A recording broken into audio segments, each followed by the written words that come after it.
What is going on, everyone? Nico Lins here again in the beautiful Treasure Key, and as you guys can probably tell, it's extremely windy, so I am going to put a microphone on here in a second so y'all don't have to hear the wind noise, but it's an exciting day. We just bought our second Bahamian built 23 Albury. Just look at that beast. And I know you guys who have been watching the channel know we have another one in Florida. Why did we buy a second one? And so this video, I'm gonna answer all the questions. I'm gonna give you guys a walkthrough of the boat.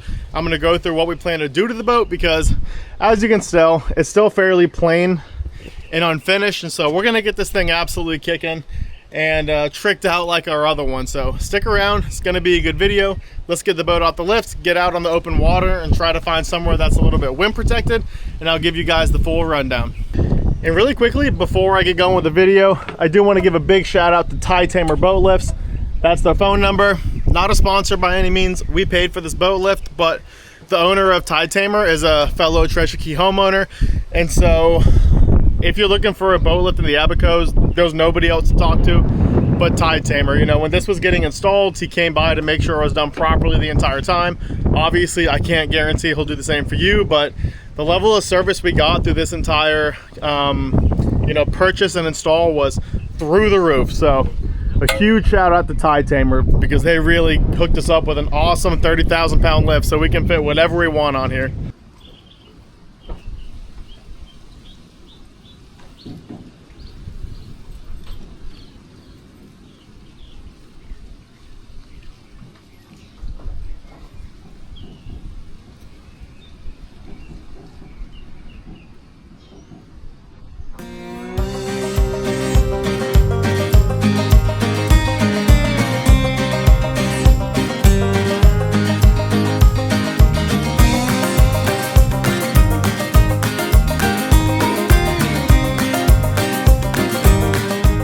And really quick, before I get out there, I do want to address 2 points real quick. The first of which is that we didn't buy this boat because we needed it. We kind of just bought it to have a little boat to mess around with over here. And then also because the boat is unfinished, the price was right. And so we are going to finish it. And so with that being said, if any of you guys are in the market for basically a new Albury, we will sell this one if the price is right. We don't need to sell it. We're not actively going to market it, but we will sell it for the right price if any of you guys want a like new Albury. The first time this thing ever had fuel in it and never hit the water was 2 days ago. So it's brand spanking new. And so that's the first thing. The second one is to please subscribe to the channel. If you guys like Alburys and boating and the Bahamas and all that fun stuff, that's all I post, and it's a big help to me. It lets me know that you guys like the videos that I make. Liking the video helps as well, and then comment below what you guys want to see. But let's get out there.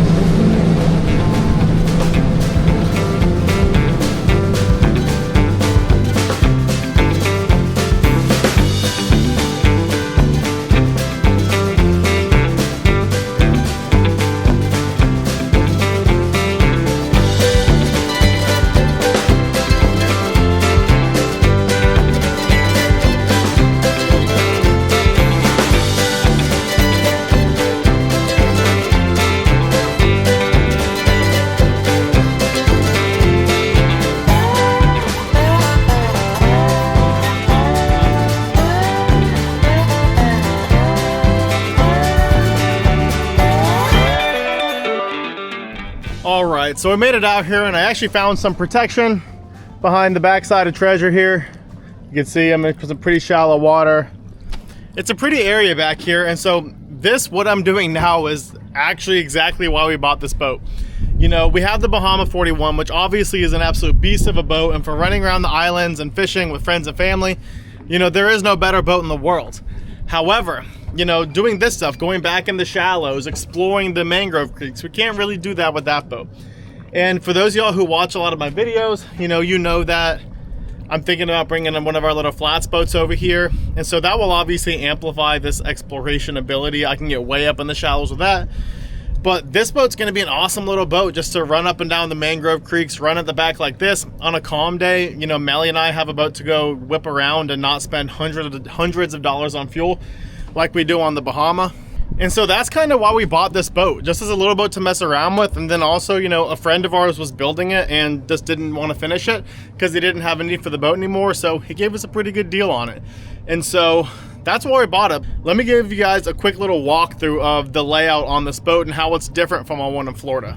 And really quick before I get into it, I am going to link a video that shows our other Albury in Florida on the top of the screen right now, because the deck layouts on the two Alburys are completely different. So y'all can watch that one too to kind of compare to see which one you guys like better. All right, so if you guys watch the channel, you know that in our Albury that we have in Florida, this is just a big flush deck up front that's, you know, hollow with a hatch right here in the middle with storage underneath. And so clearly this is a little bit different. This is the forward seating model where you have this big U-shaped seating, and then you have storage underneath that goes all the way around. And then you also have this big in-deck storage that goes all the way forward too. And so this boat definitely has more storage than the one we have, you know, back in Melbourne. And so up front, you still have the same anchor locker that we have. You know, I just have an anchor and a towel in there right now. We have the same seat in front of the console here. You know, there we go. We have rod holders under each gunnel. Pop-up cleats. The helm on this boat, it's a lot more simple. You know, our one in Florida is optioned out to the teeth. This one's not quite as optioned.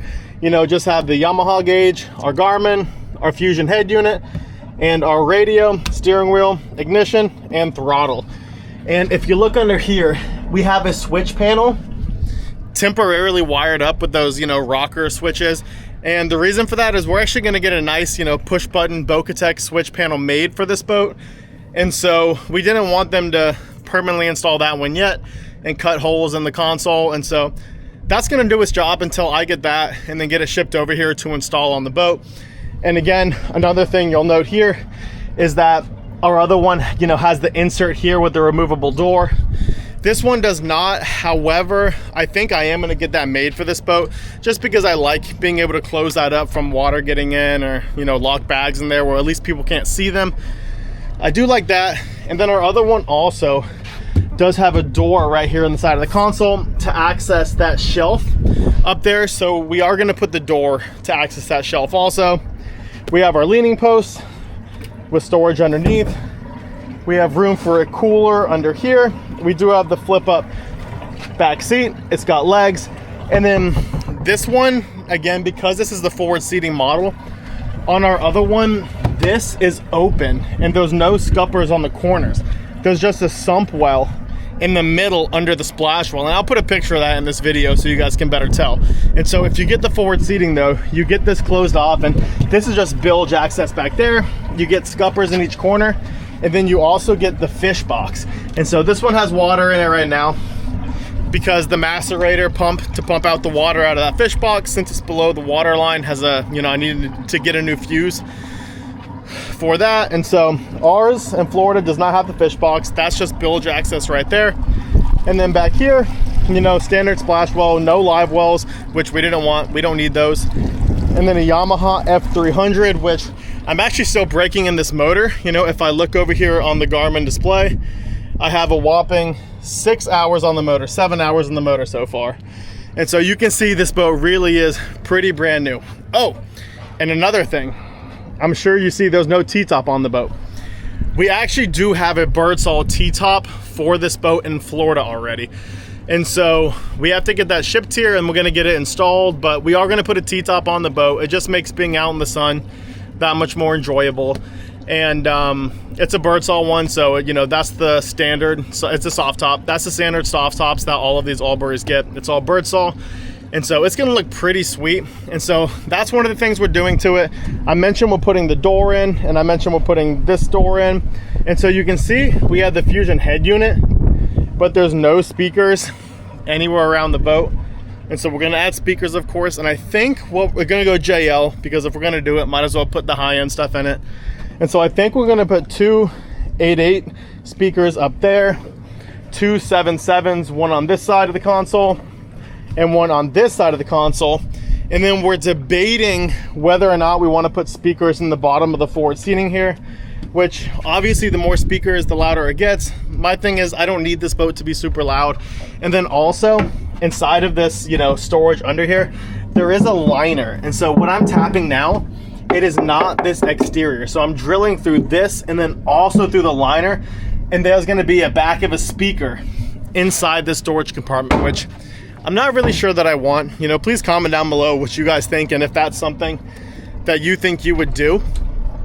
But it's a pretty basic boat. You know, as you can see, if you guys know Alburys, you know they're basic, and you know, there's not a whole lot to them. It's a 23-foot boat at the end of the day.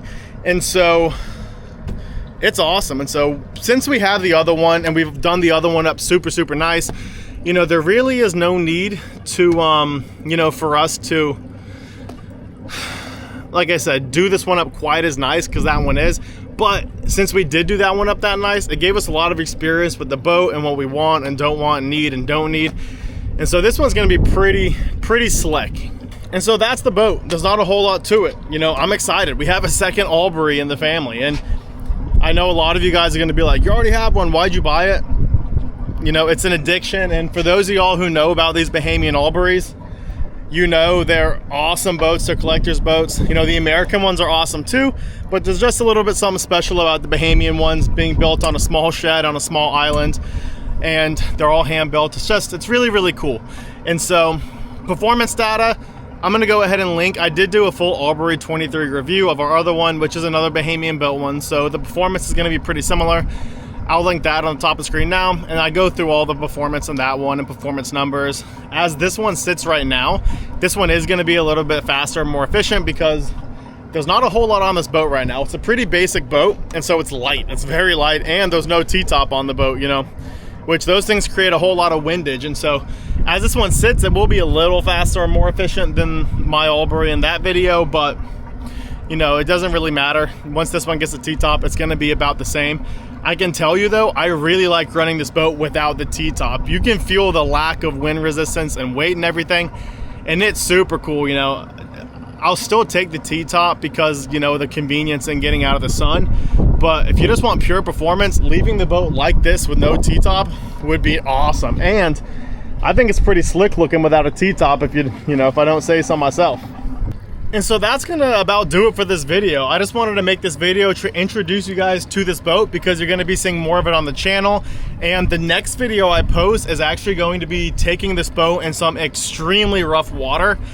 You know, this boat was sitting on Elbow, and so I went and picked it up from Elbow the other day and brought it to Treasure on a day where the wind was blowing 20 knots straight out of the northeast. So it's blowing all that chop and swell in through the cuts right on my beam the entire way. And so if any of you guys are curious how these boats do in rough water, that's gonna be one to watch. So subscribe so you don't miss that video.